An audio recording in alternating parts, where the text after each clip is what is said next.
This is Andy Gutierrez from StarWars.com, and you are listening to Coffee with Kenobi with Dan Z. This is the podcast you're looking for. This is Ashley Eckstein, Ahsoka Tano from Star Wars The Clone Wars and Star Wars Rebels, and you're listening to Coffee with Kenobi with Dan Z. Joining us today for a cup of coffee to talk about the 7th episode of Andor. The episode is titled Announcement. I've got two returning guests to Coffee with Kenobi, although it has been far too long since we have talked to both of them. First, Kelly Knox from StarWars.com, and she's also the author of so many great books, Star Wars, Marvel, and otherwise. Kelly, welcome back to Coffee with Kenobi.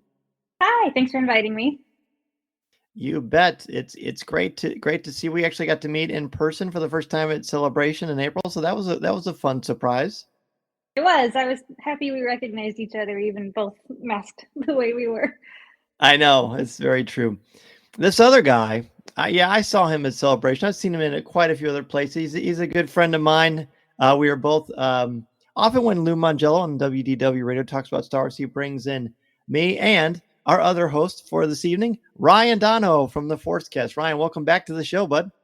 Dan, thanks for having me back, my friend. And it's good to say long time no see, because that means I got to see you back in May, but it has been a long time. I'm glad to be on Coffee with Kenobi with Kelly and with you and talk about what I think is the best episode of Andor so far. So I'm very excited. Wow. Okay, well, you know what? Let's just start with that. I normally do a letter grade because, of course, I'm a teacher, and this overall reactions to the episode. So let's start there, Ryan. You say it's your favorite episode. Is it an A+? It's an A+. I feel like I'm not one to have any complaints about the series so far. I think it's got its very distinct tone and very distinct way about it. It is a very particular style of series. And so in this very particular style of series, a lot of times the buildup is very long, right? Like there's a very long buildup, a lot of talking, a lot of setting up, a lot of exposition.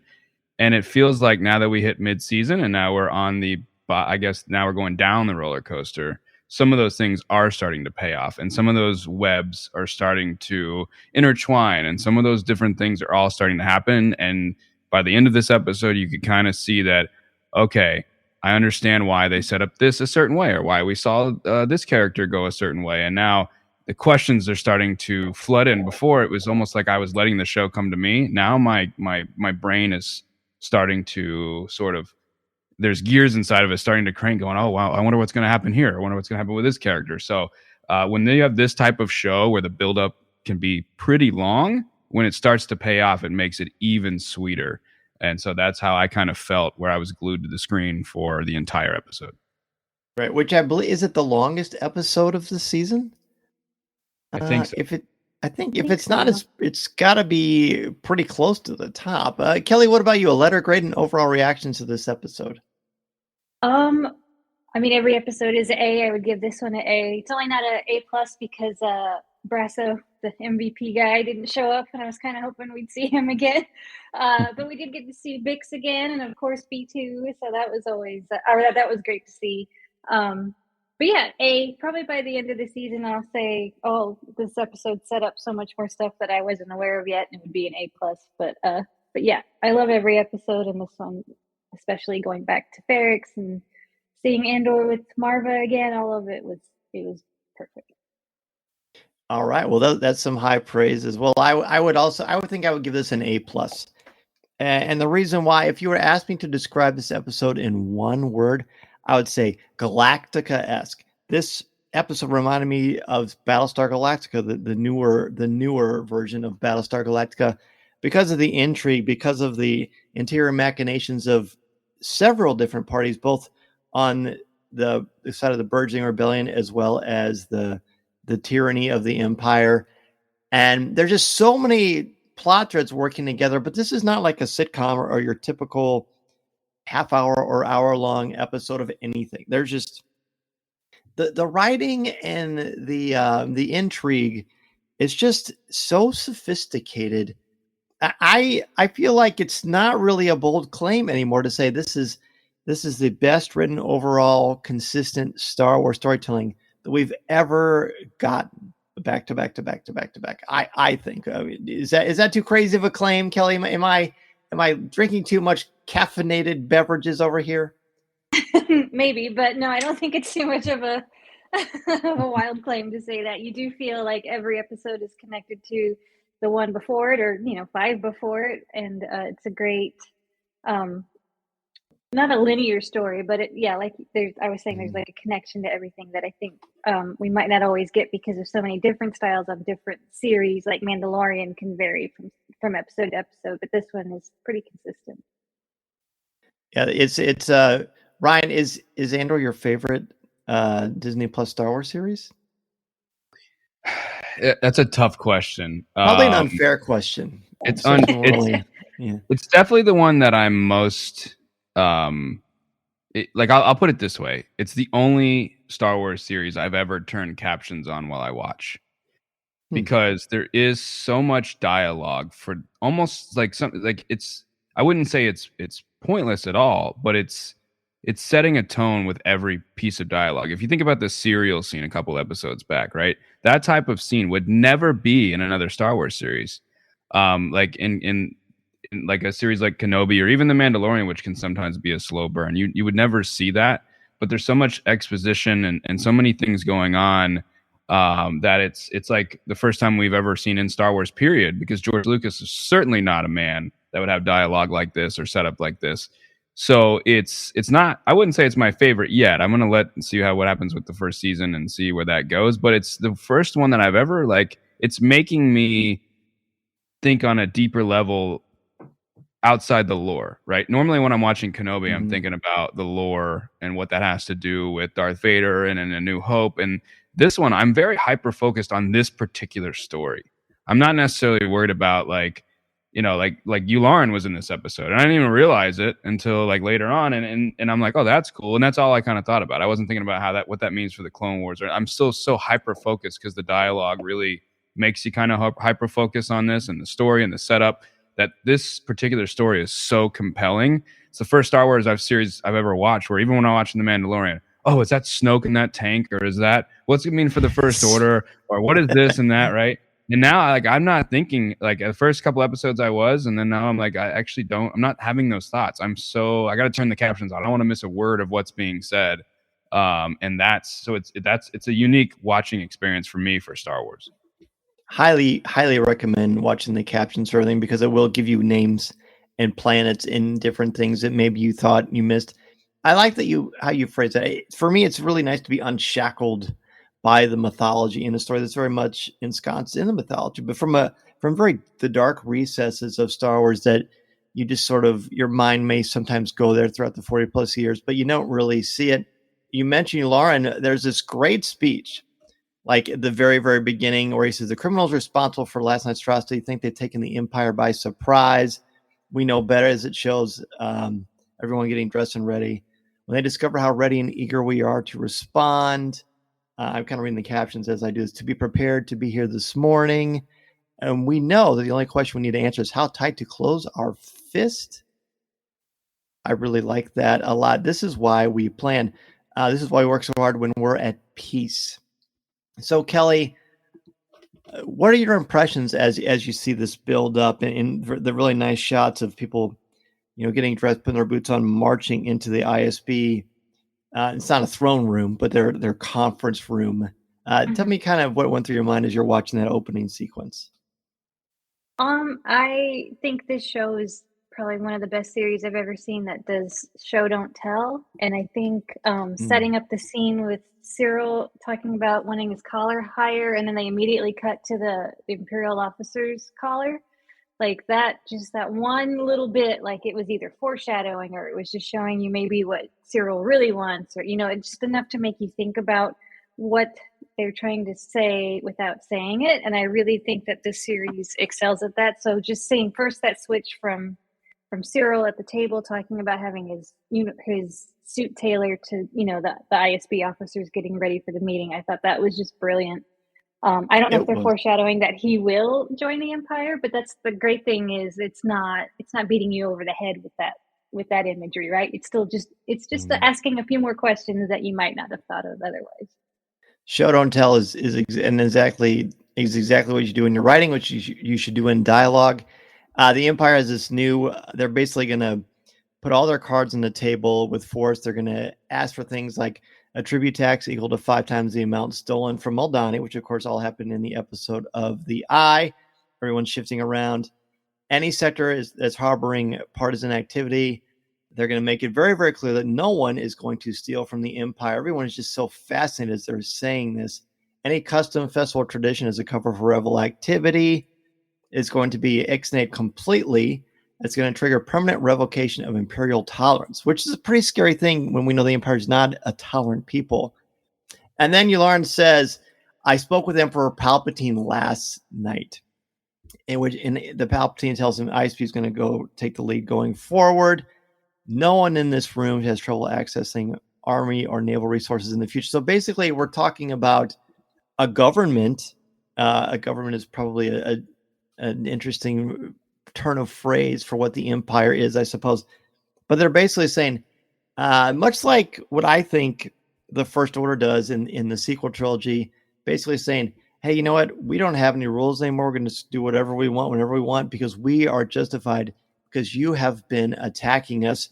It's hard not to watch this stuff without thinking about real world politics and things that have gone on in recent history. But Ryan, some really powerful stuff here that we know is going to cause some serious problems and provoke the rebellion into growing.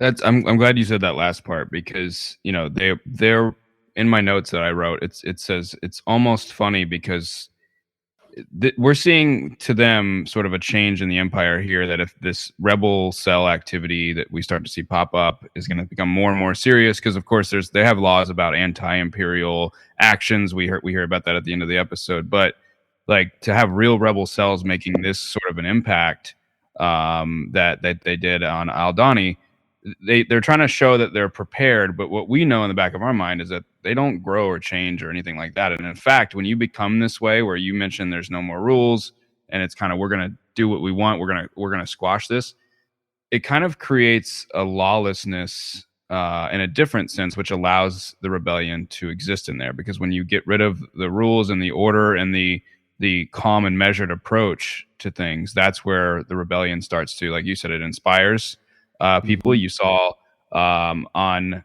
with Marva the inspiration of, now I'm inspired. What I saw, that I'm now going to stay here and I'm going to walk down that path that I used to avoid, so on and so on. So it's like they are trying to show so much that they're prepared, that it creates this lawlessness and it creates this uprising, and they never learn. We know that they never learn. And it's funny to watch it, because to me, that shows that they're actually unprepared, because a smart, well-operated government empire response to things would take a measured approach and say, okay, let's look at what we have here. But no, is it immediate, get the boots on, here's the plan, we're going to do this.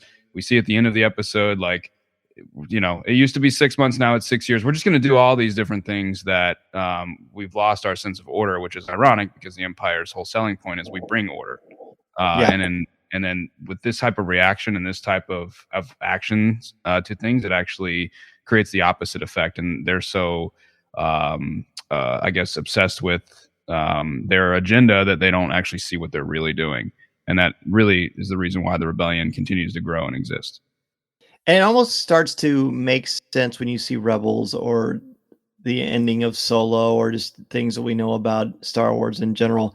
It kind of makes sense now where the grit comes from, and where there's no, whenever I've looked at the rebellion, besides Saw Gerrera, I've never thought about hate as a fueling factor. I always thought about it as like, righteous indignation at how they're being treated and refusing to let themselves be governed and treated this way, and to express their rights as people. But here you just start to see how anger is fueling it. You feel like you see that a lot from Luthen, his conversation with Mon Mothma, which we're going to get to.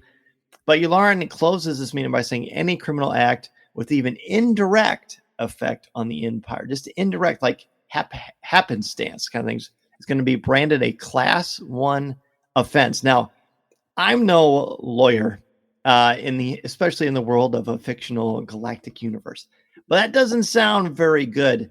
So I just love the ominous setup. But ironically, at least when I'm watching this, Kelly, I didn't feel myself more worried for the rebellion. I guess we have the benefit and the luxury of knowing where that's going, and that they have a New Hope on their side, even though he doesn't know it yet. But it just really sets this wonderful tension. I don't even know if I even have a question here. I just want to just sit in my hammock and stare into space and say, wow, this is a really great show. It is. It makes me think. So I've been, the thing I love the most about this series is, yes, we know what happens to Cassian eventually, but we don't know how he made it to the person that he's going to be in Rogue One. And Right. like many people thought it was going to be Nemec maybe in his manifesto that, ended up being what spurs Cassian to join the rebellion, but it doesn't seem after watching this episode like that's the case. And it's making me wonder if it's that anger that you're talking about because of the sentence that they're imposing on him on the end. Is that what's going to turn him into the rebel? Like, is it that 6-year punishment that he got that came out of nowhere?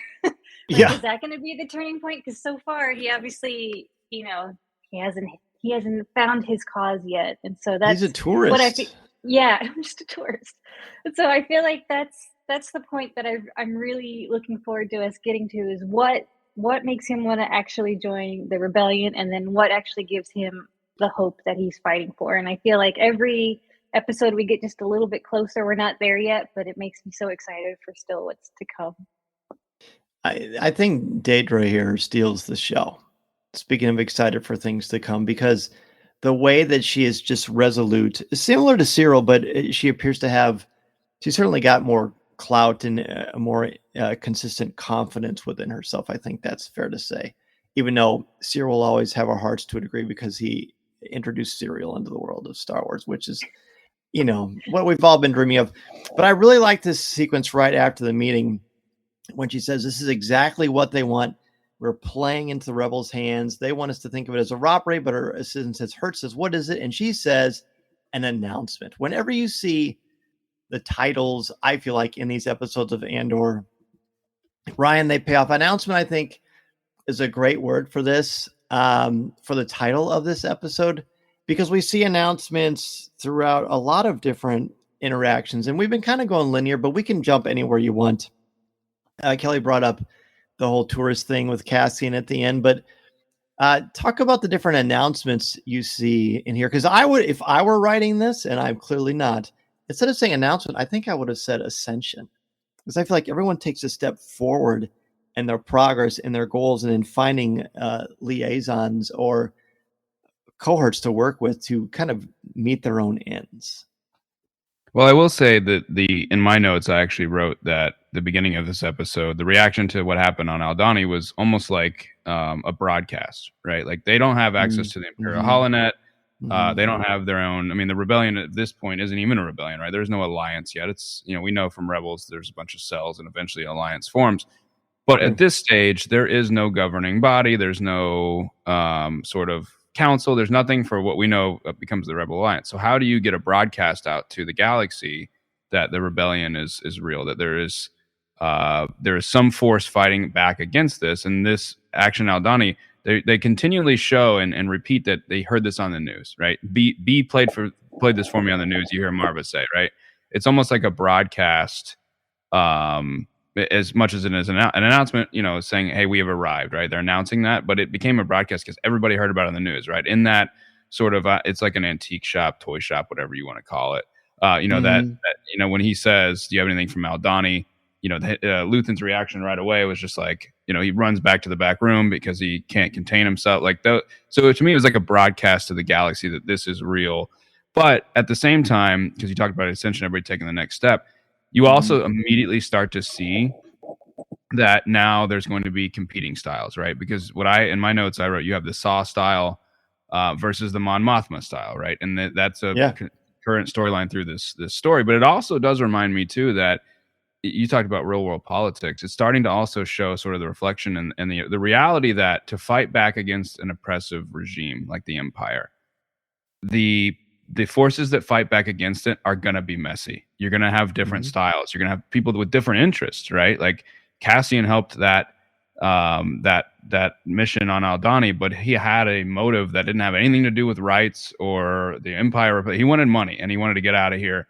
But yet, so it's messy and it's complicated. And so this broadcast really sort of announced to the galaxy what's going on here. And now you start to see the different reactions to those with people like Mon Mothma and her approach, and then maybe some other folks' approach. And it's going to be, that's to me what was so great about this episode is you started to see the seeds of where folks that were aligned will they still be aligned, even though they have the same goal. So that's what I loved about the sort of broadcast aspect of it. I like the broadcast idea is apt. I like that a lot. There is a party that thinks of it from like a Funhouse mirror version of Ezra's in season 1. When he makes his announcement towards the end of that first season. Let's switch gears and let's just get to the Luthen and Mon Mothma conversation. She goes back to his shop, and they have a kind of a no holds barred conversation. Kelly, highlights for you from this conversation. What do we learn from both of them? I think there's some interesting stuff with how they handled this situation that I would hope that we can see if we can get to the bottom of. I think Luthen knew exactly what was going to happen, and he thought of it as an announcement too. Like, I think the Empire played right into his plans.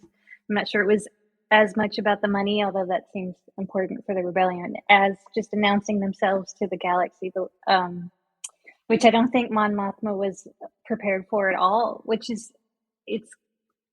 I don't know what's going to happen with her family, which I find fascinating. If she's going to want to leave them, like why she's playing it still so cautiously.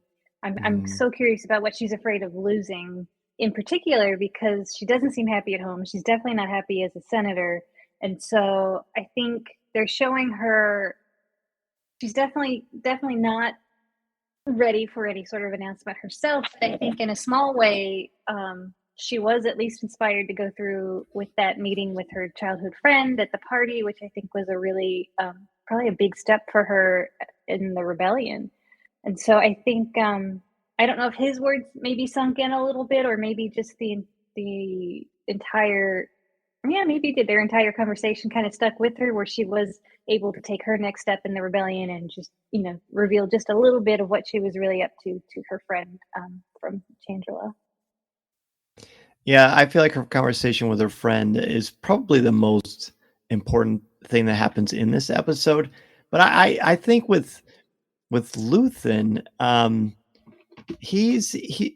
why is Mon Mothma so surprised? Like she's operating kind of from a place of fear. I think it's because, and maybe it's just a no-brainer, but just following my train of thought here, I feel like she wants revolution. She wants to stand up to Palpatine, but she doesn't want innocent people to die. Luthen seems callous here. I have a hard time believing that he's callous, but he's certainly hardened by whatever has happened to get him from wherever he came from to wherever he is now. And Ryan, I wonder kind of what you think. If we have Luthen in our psychologist chair, he's our patient. What do you think he's operating from? So I think the conversation between Mon and Luthen was so interesting to me because the reason why I think the Rebel Alliance wins at the end of the day is because it has a little bit of both, right? We just talked about the Empire. They have no measured approach. It's okay, crush everybody, right? And Luthen, I think, sees that. He's like, listen, whether we take your approach, Mon Mothma, or you take mine, people are going to die regardless. So do you want to do what it takes to get the job done? Or do you want to just sit on your hands and wait till it's too late, right? I think that's the conflict she has with Saw Gerrera in both Rebels and in Rogue One. But I think we find out through Rogue One and through Rebels that you kind of need both, right? You kind of need Mon Mothma's approach to take that measured, smart, let's think about what we're doing here approach. And you need a little bit of Luthen's approach of like, listen, we're not dealing with people that care about lives. So they're gonna do what they're gonna do regardless. We might as well make it hurt. We might as well take those chances, because if we don't, it might be too late. And so I think you see those two conflicting styles where I think Luthen genuinely does care about, innocent lives and what the Empire is doing. But I think he's operating from a I don't want to necessarily say realist approach, but at least one that he thinks he knows the outcome regardless. So we might as well make these choices because innocent people are going to die anyways. The Empire is going to do what they want to do anyways. So we've got to be ruthless. We've got to be just take the fight to them. And Mon Mothma, I mean, look at just the way they get funding, right? If the Aldhani thing was about funding, the way that Luthen's approach to get funding and the way that Mon Mothma at the end of the episode's way of getting funding is two different approaches. Both might have the same end goal of getting access to more funding for the rebellion, but look at Luthen's approach and look at her approach, right? And so that's going to be that kind of sets up this conflicting storyline between two allies that have two different approaches, two different styles. But my guess with Luthen is that I think he genuinely does care. I think he doesn't want innocent people to die. But I think in his mind, at least, I'm going to be realistic and say, listen, it's going to happen anyways.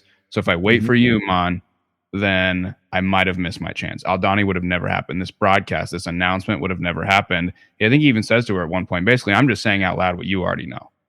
Yeah. And then that's kind of how the conversation ends. Mm-hmm. He says turning back will be impossible. Kelly, were you going to say something? Mm-mm. Oh. Just agreeing. Oh, yeah. No, he says turning back will be impossible. Yeah, I don't think there's a callousness to it. I think it's more like we're battle hardened and it's time. Like it's time. There's no turning back now. And he says what was said earlier, that, you know what, this is what we want. This is what we want. The network's being built up. He says it grows or it dies. I think perhaps, and he also says we've waited long enough, but I think the most interesting thing about this is that the woman who, do we have a name for her yet? The woman who seems to be like someone working with him or for him, as the episode plays out and she seeks out Vel on the surface of Coruscant, she seems like she's even more cutthroat than Luthen is. Don't you think, Kelly? Yeah, I think her name is it Clea? Oh, that sounds right. Yeah. She is ruthless. Just just her watching her walk to her meeting, like you got that sense that she was exactly where she wanted to be. She was not afraid, and she was going to say what she had to say. And that whole exchange between the two of them, it almost seemed out of place in the episode. So I'm looking forward to seeing like how that interaction is going to play out. Like, if Andor is in prison, does that mean he's, off the hook for Vel coming after him? I feel like that set up so much that I have so many questions about, and I'm pretty excited to see where the next step of that path goes for Vel. This is Vanessa Marshall, and you're listening to Coffee with Kenobi.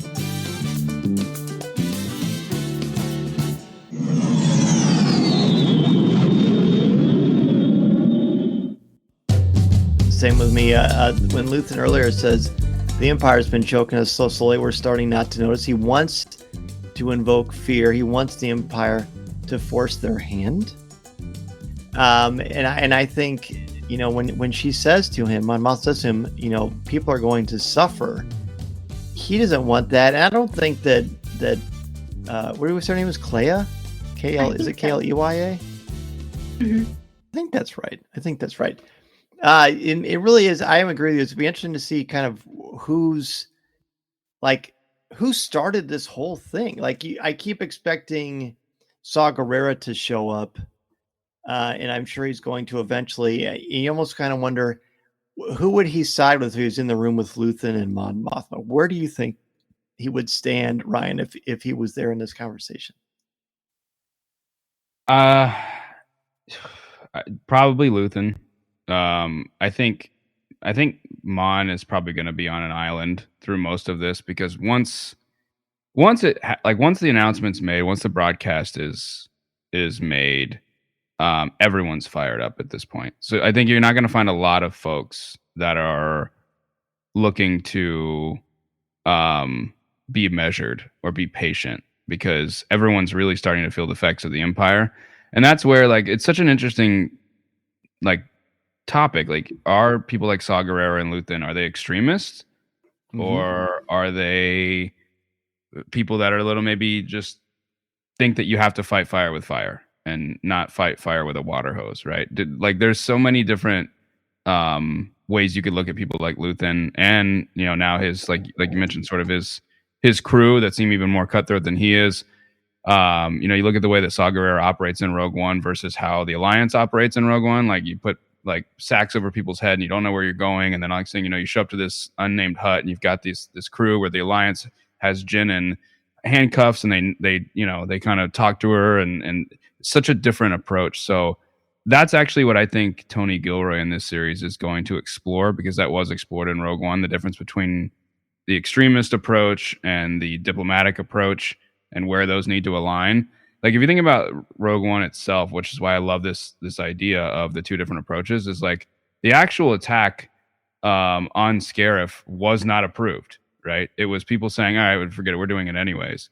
And so I just think, to me, that's the most interesting dynamic. That's why I think why I love this episode so much, because I loved it. Because, you know, like Mon and Luthen were kind of on the same page, and they were like real polite and cordial, and now stuff is getting real, and now people have to make choices. Like, now people have to make choices of what they're going to do next, where they're going to side.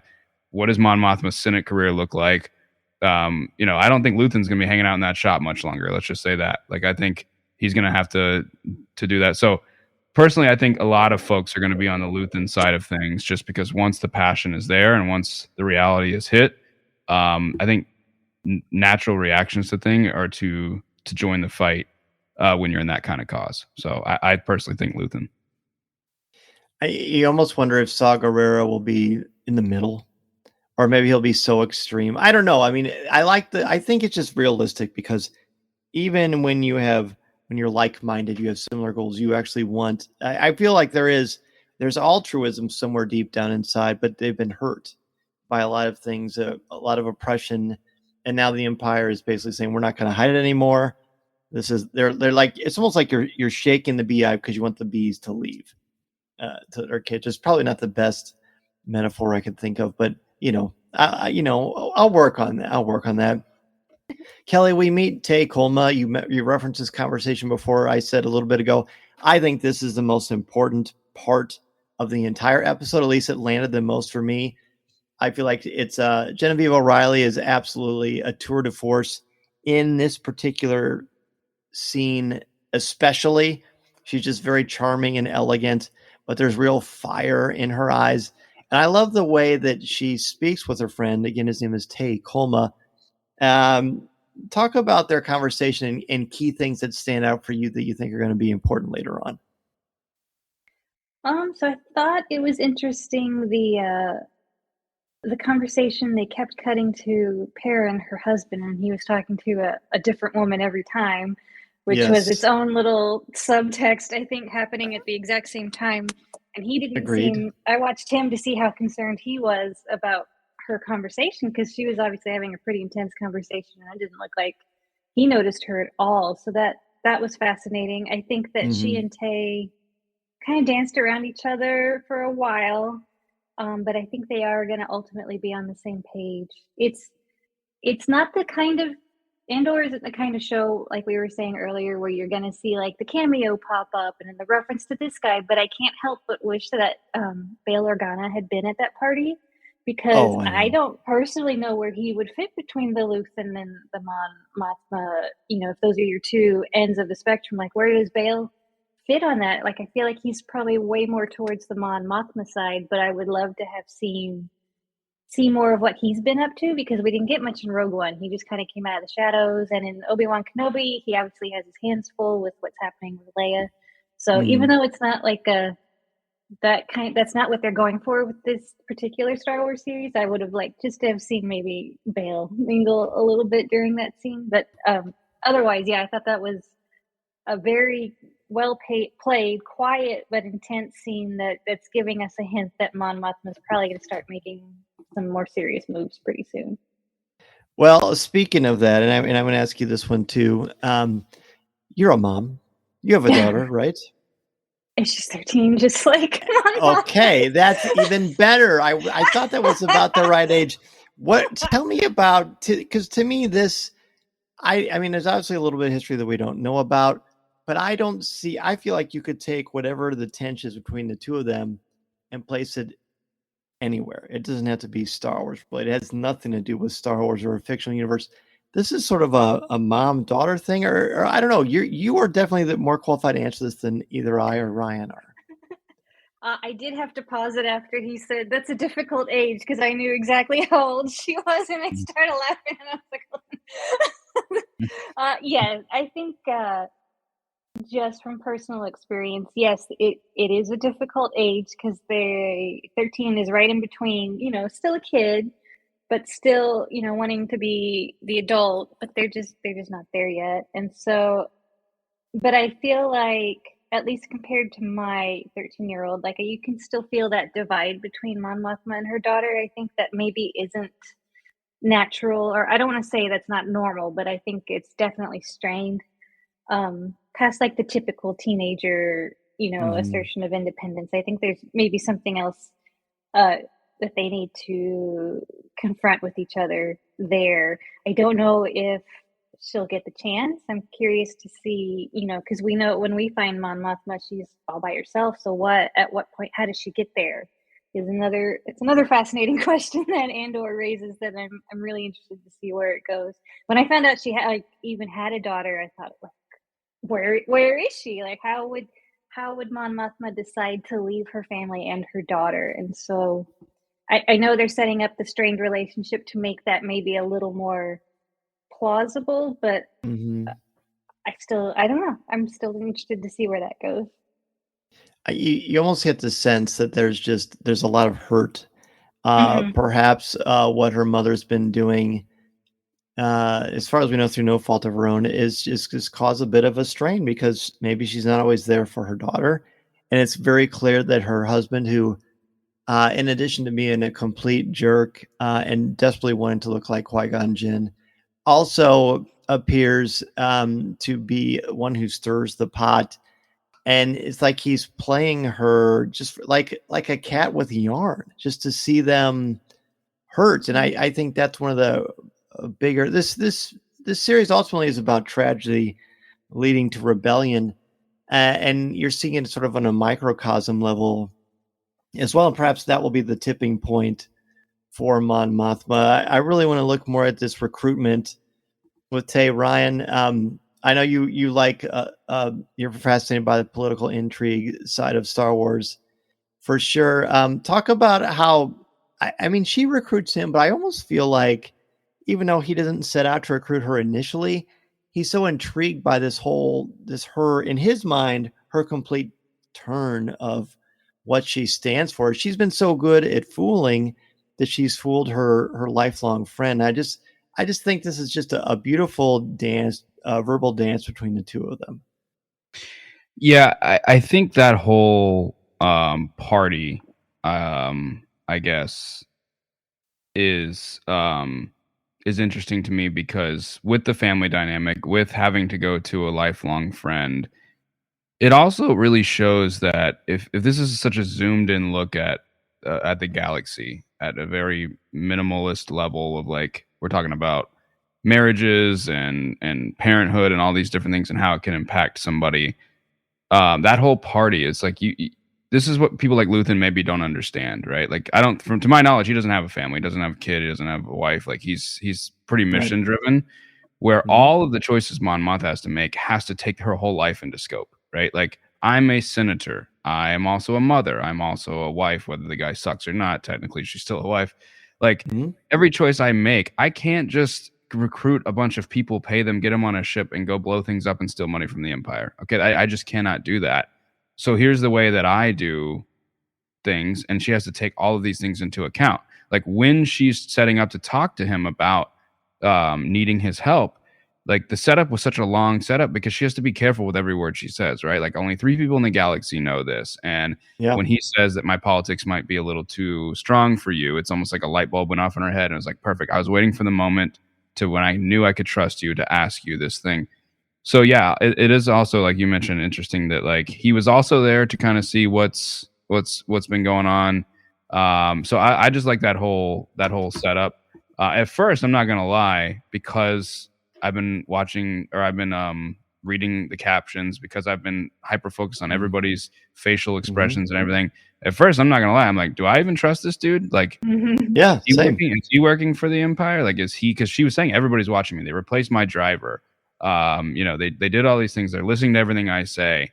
Like, is he in on this? I mean, I think I trust him, but even then, it's like Mon Mothma can't even necessarily trust lifelong friends. She has to Mm-mm. wait until it seems like he's cleared whatever test she had in her mind. So that whole party, like Kelly said, was really great to watch, because it's the dynamics that she has to deal with, and it's making her character even more multidimensional, than we're somehow, even though we've started to see even Genevieve O'Reilly play her multiple times, we're learning more and more about how she operates and the things that she does. So I just love that whole sequence, and I still don't know if I trust this guy. I think I do, but it is interesting to see that, like, how she has to approach talking to somebody, right? Like this dude Luthen flies all the way to Ferrix to go to Cassian because he hears he could be useful, and does all this stuff and just recruits him and puts him on a ship and drops him off on a mission where Mon Mothma has a lifelong childhood friend that she has to sit down and pretend to smile while she's talking to. So those dynamics just to get something done, and I think the family thing is going to come back, and it's going to have to be a choice that she makes. So I think that whole dinner scene was sort of how we got to see a day-to-day operation of Senator Mon Mothma and what she has to deal with, and the different dynamics. She has to have her head on a swivel constantly. And she says it earlier in the season about she has the most to lose in this, right? She's closest to this danger. And that's why she takes such a measured approach. So yeah, I don't know. I think I trust him though. Bottom line is I think he's legit. I think he's going to help, but still the back of my mind, I'm like, after seeing, the aftermath of Aldani and two people die, and I was even like in episode 6, like, do I even trust this doctor? Like, at this point, I'm on full like intrigue. Like, who do I trust? Who do I not trust? So that's the way I've been watching this show. I'm like, do I trust this guy? I don't know if I do. Was that a smile? You're channeling your inner Cassian, I think. Yes, it's got us feeling like we're in the show. I'm like, is that a smile? Is that a wink? Did he look off camera to somebody? So I don't trust anybody at this point. Well, I trust him completely. I think it's because of the way he's like, well, I think I've been drinking too much of this punch that your husband made.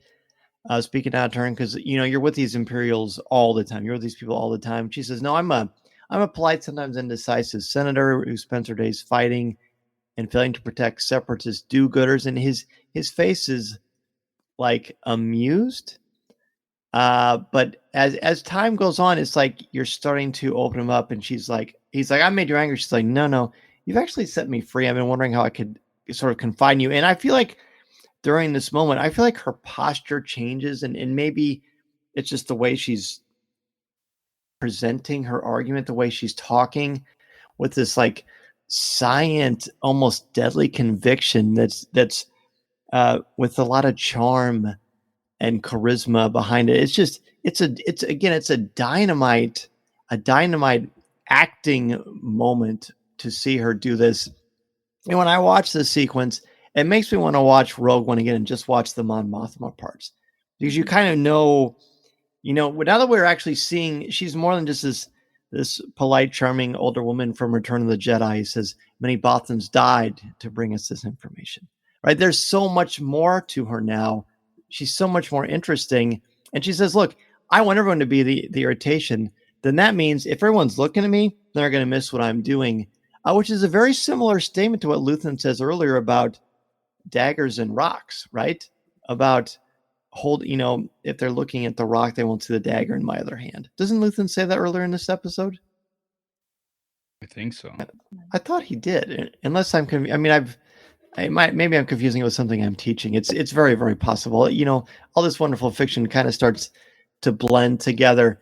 It takes a long time for Cassian to even show up in this episode, by the way. If I'm correct, he doesn't show up until, let's see, there's about 26 minutes into the episode. It's the first time we see Cassian Andor. And then he has his reunion with Bix, and I feel like that doesn't go well. It's really heartbreaking.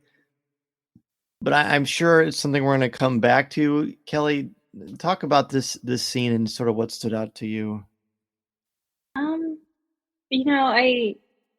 I I thought she was hard on Cassian, but that he deserved it. I thought that it was interesting they got out of the way that yes, these two had a history. No, they're not a thing anymore. Like I thought that was a nice touch to just get that kind of confirmed in there, and then as part of their conversation about Tim, yeah. Tim with two M's. The only thing, yeah, Tim with two M's. I guess I was only a little sad because I was kind of hoping there'd be more Bix. I just like her so much, as a character. But they seem like they left things kind of for a while. So hopefully she comes back. She might not, but I was glad that he at least went to see her, even though the entire time he was on Ferrix, I just kept thinking, "What are you doing? Get out of there! You're staying there too long." Like I was honestly surprised that he even went back, which I think shows you how much he loves his mom, Marva. I agree. During this conversation, there's a couple of times in the episode where they just jump to a different sequence, and we see this man going out to try to keep the people of Ferrix sort of under control as these appears to be clone troopers or clone trooper armor anyway, marching along, and then it looks like he's going to be killed for trying to tell everybody just to settle down. What's that about? Is that did I miss something? I don't think I missed something, but maybe that plays it because there's like a kid with really dark hair that's watching it happen. I don't know if we're supposed to believe that that's Cassian, or is it? No, so there's it's in the they've established that his father was killed by the Imperials I thought it was for protesting, or maybe they thought he was protesting now, is how they've changed it. But in the Rogue One visual dictionary, it mentions that in particular. So that's Cassian as a boy watching his father Clem. So it's a flashback to when so those are clone troopers, because Cassian, I think it also says that he, like, that was his first bit of rebellion was against clone troopers, throwing rocks at clone troopers and things of that nature. Oh, that's right. I remember that now. And so I think they were flashing back. Yeah. And so they were flashing back to that period of Cassian's life, I think. But I think it was triggered by the sound of the footprints, the stormtroopers' footprints. That makes sense. So then, since his dad's name was Clem, then he uses his dad's name. Yeah, did he make up that name, or did Luthen give him that name? I think he said. I think he made it up. Yeah, that's the name he gave when I asked him that. But that name is tied to the book Great Expectations by Charles Dickens too. By the way, I want to look at that book again before I kind of explore what I think might be going on there. Okay, because there's another sequence too where we see someone hanged. People are hanged, pictures are hung. That's the grammatically correct thing there. But so that was his dad, right? Yeah. Okay, that's what I thought. So again, more evidence of why he hates the Empire so much. But let's talk about his conversation with Marva. It's a really rather long scene that eventually ends with Daedra's rise in the ISB. And then apparently a massive fast forward into the future. So there's three main sequences. I know our coffee's already running kind of low, so we'll try to fly through these if at all possible. But Ryan, which one do you want to talk about? You want to talk about the big ISB sequence? Let's talk about that, and then we'll talk about Marva later. How about that? So I thought that at the end of this episode, they kind of set the path for each faction of characters that we are following, right? The ISB, Cassian, Mon Mothma, Luthen, and even Marva to a certain point, but I think that we may not see much of her moving forward. I think there's probably going to be some closure there, but I don't think it'll be much. So, obviously, when they make Deidre in charge of sort of she's like the supervisor now, right? Isn't that her? Yeah, she's like the supervisor, and he says to her, "Watch your back," because I think she's going to go to Ferrix, right? Did I misunderstand that, or is that's what's about to happen next? Is that right? I believe so. Yeah, it's certainly under her jurisdiction now. Yeah, so obviously, I think they're setting up for something to happen there. Sorry, got to gather my thoughts here. So I do think that might be sort of the closure that we get with Ferrex, with Bix, and with Marva, because if she's leading this sort of response to Ferrex, and she believes that there's this connection between the robbery and Ferrex and all these different things that have been happening, I think she's going to be a very interesting character moving forward. And I do think at the very end, when you saw Cyril sort of kind of end this episode, I do think you're going to see a dynamic between what the ISB is doing in response to this, and now that she's in charge, now that she's a supervisor, and how Cyril might react to that and how he plays that. So I thought that was a dynamic storyline where I think those webs will cross and those paths will cross. So, it is interesting to watch the inner workings of the Empire at this stage, because I don't think that most of them are used to doing this type of work, right? Like, you didn't used to have these type of reactions and these type of rebel insurgencies. Right. So she's like earlier in the season, I mean, she's been running into problems of not being taken seriously when she's trying to investigate the Rebel Alliance and this secretly forming Rebel Alliance, and now she's kind of being taken seriously, and that's going to be an interesting thing moving forward to me to finish out season 1. Where does that lead, and where do they go from there? Yeah, fascinating stuff. Key moments for you with the mom. I mean, for me, I think that's cool that I feel like BT, yes, BT is a droid, but BT almost feels like a dog that's a robot, like super fiercely loyal, expressive in his own right, completely wants best by his owners or his people. And I feel like we've seen, obviously, our cup runneth over with droids in the world of Star Wars, but I don't know. I was pretty vocal earlier on, like, BT is just another droid, whatever. But, or not BT, but this one, I don't know. This part kind of charmed me.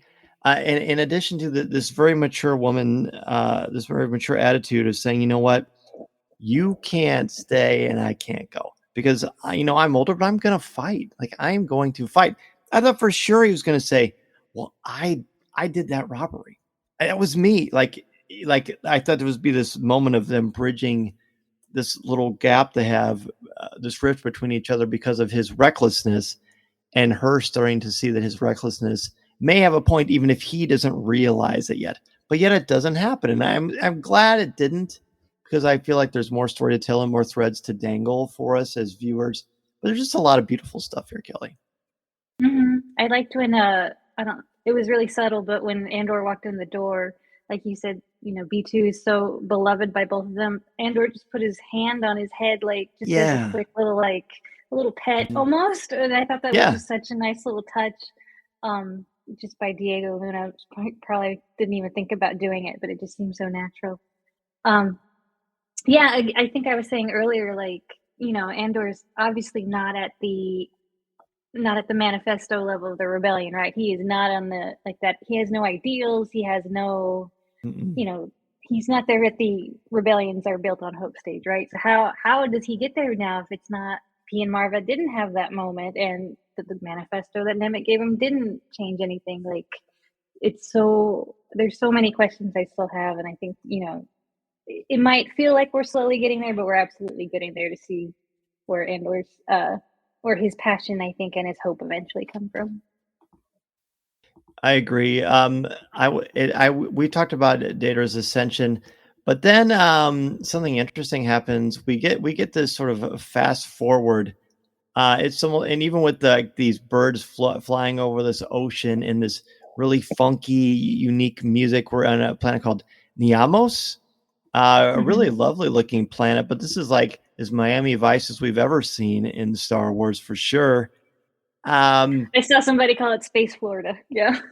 Oh, that's good. That's good. I think that absolutely tracks. Well, Ryan, someone who's actually in real Florida, not Space Florida, I find myself watching this, not knowing what's going on, being blissfully happy that I had no clue, because that means it appears that this next few episodes going forward, we've seen a time jump, and I think that's been very much alluded to through different interviews that have gone on about the series Andor. So where do we go from here, Ryan? I mean, fill in whatever you noticed. I mean, we see shore troopers, we see casting with yet another woman. There's a lot going on. but I'm looking forward to seeing kind of how this unwraps itself. So what I loved about the jail sentence is that means somebody's got to break him out, right? So we talked about those two characters earlier who met and talked about Cassian, right? And they have to kill Cassian. Is it them on search for him, realize he's in jail, and then realize he can be useful? Or, like we said, the ISB could be heading for Ferrix. And does that mean Marva makes a sacrifice and Bix leaves to go find him and Bix breaks him out of jail? Or like not to get too speculative necessarily because we have no idea. But the beautiful thing I liked about that is someone's got to break him out of jail. So who is that going to be? And is that his breaking point? Is him being broken out, like him being sentenced to 6 years in jail, make him go for a guy who's just trying to get away from all this and make some cash? Because you said he didn't admit that he was involved in the robbery, because I don't think he wanted to be. Like, I don't think he wants anybody to know that, like, to him, that was a job. It's out of his brain. See you later. Goodbye. That was nothing more than, I want some cash. And I want to be able to use this cash to make my own life and get away from all this. And getting sentenced to 6 years in jail when you didn't do anything. He's done plenty of stuff to go to jail for, but not this, right? Like, so the 6 years in jail, or at least jail for the Empire, I guess. But, you know, when you go to jail, when you have no say over things, does that make him realize? And then when whoever breaks him out of the jail, do they help him also realize? Is that when he turns the manifesto? So that was, you know, I loved the visuals of that whole thing, the whole beach planet, shore troopers. I believe the captions called it a KX unit. I love seeing that. Like that's when it had such a beautiful mix of the Andor style of Star Wars. It's so different, while also being like, man, this is Star Wars. There's shore troopers and KX units, and so all of that was well done. But my takeaway from this episode is, now we've got the fast tracked for the last few episodes of season 1. Someone's got to break him out of jail. He's going to have that turning point. What happens to Marva? What happens to Cyril? What happens with the ISB? What happens with Bix? Because I don't think this is the last that we've seen of Bix. And I think that history is going to be why maybe we see her again, because she's too valuable of a character to just kind of leave there. So my mind, the reason why I gave it an A+, the reason why this is my favorite episode, is because my mind is now racing, really for the first time all season. Cool. Because I kind of just wanted to let the series come to me. Now I want to come to the series. Now my mind is just racing for the first time through the 7 episodes. So I love the ending, and I think it sets up perfectly multiple storylines for multiple characters. That is an excellent closing statement, my friend. Kelly, that's hard to top, but I have faith in you. Anything that kind of stands out here at the end, or any closing things you want to say about this episode of Andor? No, that summed it up really well. I think seeing the threads finally come all together, Cyril and Andor finally coming face to face, I think could not be more suspenseful at this point, because you know that we're following him for a reason, and Cyril doesn't know it, obviously, but something's going to happen to bring the two of them together. Or is Daedra going to be the one who meets Andor first? Like, how they're going to bring all these together, I think it's just going to be absolutely something we can't even predict or prepare for, and I can't wait to find out what it is.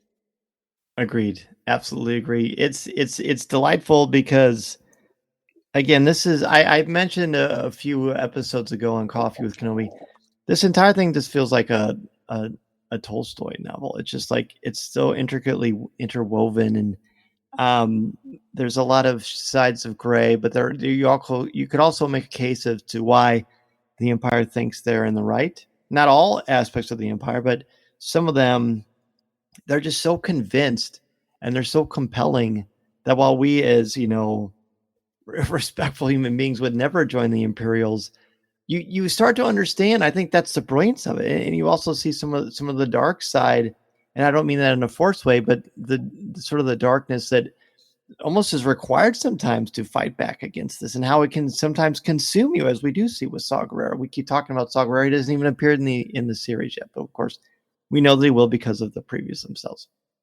Either way, a brilliant episode, and the two of you, of course, were masterful as always. Such a delight to chat with both of you about this episode of Andor. Kelly, thank you again so much for coming back on the show. Where can people reach out to you if they want to talk Star Wars or just catch a funny Star Wars pun? You can find me on Twitter at Kelly_Knox. You can find me on StarWars.com. And my book, or co-authored a book, Star Wars Every Day, is coming out on October 25th. So That's right. Be sure to grab your copy. I was just going to say, please plug your book. So I'm glad that you did. And it's available wherever books are sold, correct? Yes. Yes. Well, we're very excited for you. You continue to inspire us. Thank you for that. Oh, thanks. And speaking of inspiring, Ryan, thanks for hitting home runs for us, brother. As always, please let us know where they can find you and tell us what's going on with the Forcecast. Dan, always a pleasure. You can find the Forcecast anywhere podcasts are found. They're not necessarily sold, so not we're sold, but we're found. Obviously, we're the official podcast of theforce.net. Our website is forcecast.net. We're pretty much Forcecast on all socials. We're going to be doing sort of a halftime show for Andor that we're going to record tomorrow. Just sort of where are we? Basically, now we're a little bit past the halfway point, but how do we feel? Kind of like a halftime show for if it was sports. How do we feel at halftime?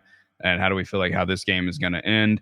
And then obviously Tales of the Jedi is right around the corner. And let's just say in the last few days, my excitement meter has gone through the roof. So I'm excited to talk about that. My favorite content is prequel era content. So I cannot be happier about Star Wars right now. Seeing live action Clone Troopers and then seeing Tales of the Jedi in a week is going to be just heaven for me. So thanks for having me on as always, Dan. You know, we're buddies and you can call me, and it was great to talk to Kelly for the first time. It was a lot of fun. This podcast is not endorsed by the Walt Disney Company or Lucasfilm Limited. It is intended for entertainment and informational purposes only. The official Star Wars website can be found at www.starwars.com. Star Wars, all names, sounds, and any other Star Wars related items are registered trademarks and or copyrights of Disney and their respective trademark and copyright holders. All original content of this podcast is the intellectual property of Coffee with Kenobi unless otherwise indicated. This is the podcast you're looking for.